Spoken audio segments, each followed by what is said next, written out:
আসসালামু আলাইকুম। আমরা ইউরোলজিস্টরা যে অপারেশন গুলো করি কিডনি নালীর বা কিডনির, এর পরে আমরা একটা নল দেই ভেতরে, যেটাকে আমরা ডিজেস্ট্যান্ট বলি।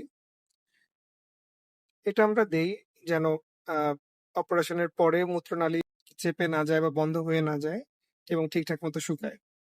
এবং যেটা সাধারণত 4 সপ্তাহ থেকে 3 মাস পরে আমরা খুলে ফেলি। এবং এই ইনস্ট্রাকশনটা প্রেসক্রিপশনে লিখে দেওয়া থাকে। পেশেন্টের দায়িত্ব হলো প্রেসক্রিপশন ফলো করে পুনরায় ডাক্তারের কাছে ফলো আপে গিয়ে ডিজেস্টানটা আবার খুলে নেওয়া। তো পেশেন্টরা যদি এটা সময় মতো না করে, পেশেন্টরা ফলো আপে না আসে, তাহলে পেশেন্টের কিন্তু অনেক বড় ক্ষতি হয়ে যেতে পারে। তো আজকে এমন একটি কেস আপনাদেরকে দেখাচ্ছি।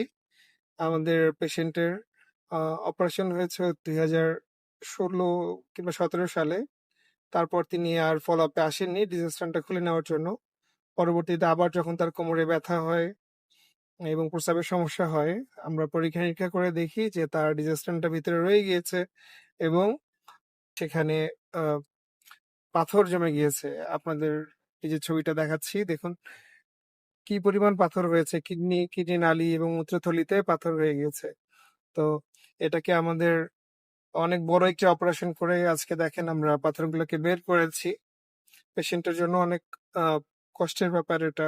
এটা বড় অপারেশনে যেতে হলো। এই জন্য আপনাদের প্রতি পরামর্শ হচ্ছে যে আহ, কখনো যদি অপারেশন হয় তাহলে আপনার প্রেসক্রিপশন খুব ভালোভাবে ফলো করবেন। ডিসচার্জ পেপার যেটা দেয়া থাকে যে আবার কবে যেতে হবে সেলাই কাটার জন্য বা ডিজেস্টান খোলার জন্য, ইনস্ট্রাকশনটা খুব ভালোভাবে ফলো করবেন। এতে আপনার কোমরবিডিটিস কম হবে এবং খুব তাড়াতাড়ি আপনি সুস্থ হয়ে উঠবেন।